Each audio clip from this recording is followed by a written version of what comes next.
Rugby World Cup 2021, being played in 2022, also known as the Women's Rugby World Cup, is getting underway tomorrow, folks, here in NZ. We're going to go through the odds. Who are the favourites for this one? Who are the underdogs? And yeah, you guys can let us know your thoughts on who you reckon might be pretty good value going into this Rugby World Cup. Remember, these odds are all taken from a bookmaker. So take them with a fair degree of caution. It's just kind of implied probability. Now, down at the bottom of the log, you've got the South Africans and the Japanese, who actually, interestingly, played each other recently. The South Africans got, I think it was like a 10-point win over the Japanese a month or so ago.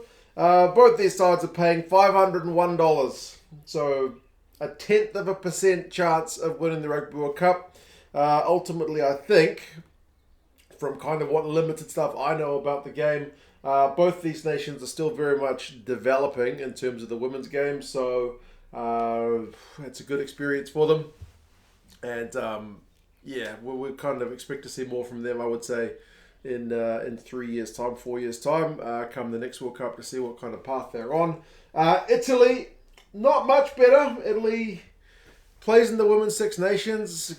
Think got a pretty massive hiding from England in the Women's Six Nations, but that's not a shame on anybody, because everyone tends to get a hiding from England in the Women's Six Nations recently. They did get 2 wins in the Women's Six Nations, so again, an improving side. I think they've got some of their players on professional contracts now. So yeah, another one who's developing, paying $351. Not predicted to do much in terms of the overall comp. Neither is Scotland. Interestingly, Scotland are higher ranked than Italy, despite the fact that Scotland didn't get any wins in the Women's Six Nations just gone. Remember, Ireland aren't even in the competition for this tournament. But yeah, they went none from 5, paying $251. Yeah, not predicted to do that much. And the same with Wales. I mean, if you followed the results recently, Wales got flogged like 73-7 again by England in a Rugby World Cup warm-up game the other day. So it's kind of unfair to compare Wales with England at this point.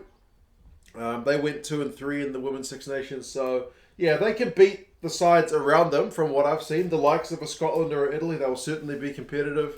But against some of the teams who are on this side of the board, they may struggle a wee bit. Also, I think gotten some players on professional contracts now, which is good to see, because that's the key for mine to getting development from players. Fiji, not quite a percent from Fiji. Wales was paying $151. Fiji is $101. So if you bet $1 and they win the Women's Rugby World Cup, you get $100 plus your dollar back. So that's where Fiji is at. They played Canada, who are one of the stronger teams, in their Rugby World Cup warm-up match, and lost it by like 20-odd points. So yeah, another side who's on a bit of a development pathway, but seem to be getting some decent investment, which is pleasing to see. And lastly, for this side of the board, we got the USA. 1.3% for the US. Remember, they came down here and played in the Pacific Fours earlier in the year. They beat the Aussies in that competition. So yeah, $61 for the Americans. Not predicted to really do that much, but yeah, we will see how they go. Speaking of the Aussies, they are on this side of the board, the Australians, 1.7%. They interestingly played the Black Ferns, who are again one of the stronger teams, recently, and had a bit of a mixed bag. The first game over here, they got flogged. It was what, 56? So 52-5, but then the reverse game was 22-14. They lost.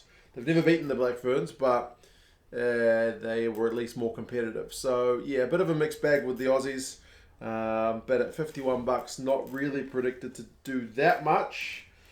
The Canadians are at 3.1%. Like I said, they beat the Fijians in their kind of warm-up match recently. They did lose to the Black Ferns 28-0 in the Pacific Fours, which was a little bit disappointing. So yeah, they are one of the kind of... I haven't looked at the world rankings actually prior to this video, but they are one of the stronger sides from my recollection. But 3% is not fantastic odds. Top three then, we got the French, at a whopping 10.2%. That's a big change from where we're at with the Canadians. The French paying $8. They got the closest to England in the current six, or the most recent Six Nations. It's like 24-12, which is not that close, but it's a darn sight closer than anybody else has gotten near.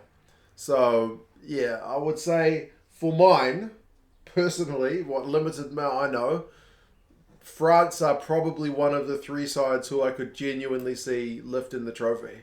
Maybe I'm being unfair to the teams below, but yeah, France genuinely, if they won the World Cup, it would be a surprise because there's a big number to come, but it wouldn't be kind of shocking. Anyway, the Black Ferns, the home team, at 27.1%, so you'll know who's number one. Remember last year they lost to England 56-15 and 43-12.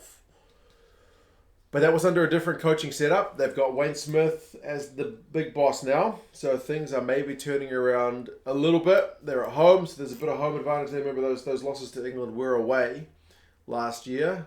There's not been that much prep time. I mentioned the games they played against Australia. Bit of a mixture. They beat Japan the other day 95-12. So there's a big gulf between the sides here and the sides here. But there's also a big gulf, I think, between everybody and these guys. England, 54.4%, paying $1.50. The All Blacks, the Black Ferns are paying $3. The French are $8. So the English are absolutely huge favourites. Like I mentioned, they beat Wales 73-7. The Black Ferns by 40, 50.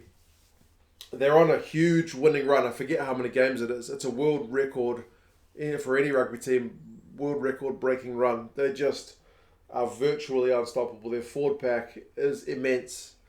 And it would be surprising for anybody at this point to beat them.